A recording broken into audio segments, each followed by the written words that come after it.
नमस्कार। आज हम जानेंगे कि सावन में शिवलिंग पर यह 7 चीजें चढ़ाने से भोले बाबा हो जाएंगे नाराज और लगेगा भारी दोष। सावन मास हो या सामान्य दिन, शिवलिंग की पूजा को लेकर शिव पुराण में कुछ नियम बताए गए हैं कि शिवलिंग पर क्या चढ़ाना चाहिए और क्या नहीं।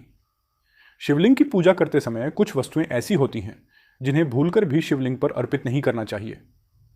शास्त्रों और पुराणों में इन वस्तुओं को वर्जित बताया गया है क्योंकि ये भगवान शिव की प्रकृति के प्रतिकूल मानी गई है। यदि आप श्रद्धा और भक्ति के साथ पूजा कर रहे हैं तो यह जानना आवश्यक है कि किन वस्तुओं से शिवलिंग का अभिषेक या पूजन वर्जित है। हम आपको बता रहे हैं ऐसी चीज़ों के बारे में जिन्हें भगवान शिव की पूजा में भूलकर भी प्रयोग नहीं करना चाहिए, और साथ ही जानिए इसकी वजह भी। तो चलिए शुरू करते हैं। पहला, शिवलिंग पर न चढ़ाएं तुलसी के पत्ते। तुलसी माता भगवान विष्णु की अति प्रिय हैं, परंतु उन्हें भगवान शिव की पूजा में वर्जित माना गया है।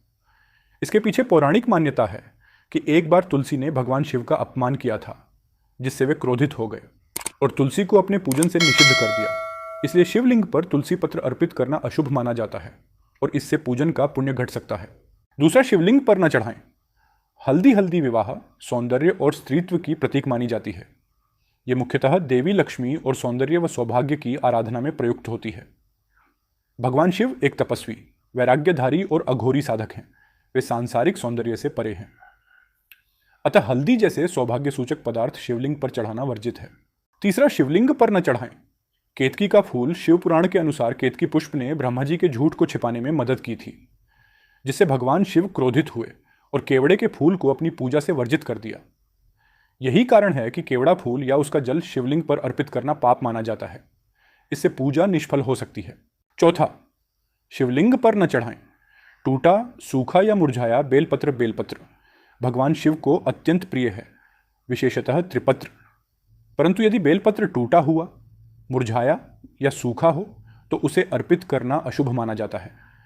इससे पूजन की शुद्धता भंग होती है और भगवान शिव की कृपा नहीं मिलती।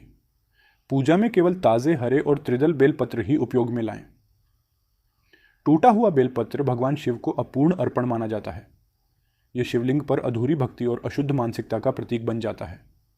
इससे पूजा का पुण्य समाप्त हो जाता है। पांचवा, शिवलिंग पर न चढ़ाएं। नारियल पानी शिवलिंग पर चढ़ाना पूर्णतः अनुचित है। ये वस्तुएं भगवान शिव के तपस्वी स्वरूप के अनुकूल नहीं हैं। शिवलिंग पर केवल शुद्ध जल, गाय का दूध, दही, घी, शहद और शुद्ध सामग्रियां ही चढ़ाई जानी चाहिए, अन्यथा पूजन में अशुद्धता आ जाती है। शिवलिंग को शुद्धता और पवित्रता का प्रतीक माना जाता है। यदि आप शिवलिंग को साफ कर रहे हैं तो केवल गंगा जल या स्वच्छ जल का प्रयोग करें। साबुन, डिटर्जेंट या किसी भी रसायन से शिवलिंग को साफ करना पूर्णतः निषिद्ध है। छठवां, शिवलिंग पर न चढ़ाएं। शंख से जल शंख समुद्र मंथन से उत्पन्न हुआ था और यह विशेष रूप से भगवान विष्णु की पूजा में प्रयुक्त होता है। शिवलिंग पर शंख से जल चढ़ाना शास्त्रों में वर्जित बताया गया है। यह कृत्य शिव और विष्णु की पूजा विधियों के विरोध को दर्शाता है और इससे पूजा में दोष उत्पन्न हो सकता है। सातवां, शिवलिंग पर न चढ़ाएं चंपा का फूल। चंपा का फूल सौंदर्य और मोह का प्रतीक माना जाता है, जो भगवान शिव के तत्व विपरीत है। शिवजी विरक्ति, वैराग्य और त्याग के देवता हैं। इसलिए ऐसा फूल जो रजोगुण को बढ़ाता हो उसे शिवलिंग पर चढ़ाना उचित नहीं। चंपा की सुगंध आकर्षण को जन्म देती है, जो शिव की तपस्या में विघ्न डाल सकती है। अगर आप इस वीडियो के अंत तक पहुंच गए हैं तो इसका लाभ उठाएं, और आपको हमारा वीडियो पसंद आया हो तो वीडियो को लाइक अवश्य करें, सब्सक्राइब करें और कमेंट में हर हर महादेव लिखकर शेयर भी करें, जिससे इस वीडियो का लाभ आपको और अन्य लोगों को भी प्राप्त हो सके। याद रखिए, बीते कल ने पहचान बनाई, आने वाला कल मुकाम बनाएगा। जय मां कामाख्या, जय महाकाल, जय श्री गुरुदेव। आदेश आदेश मित्रों।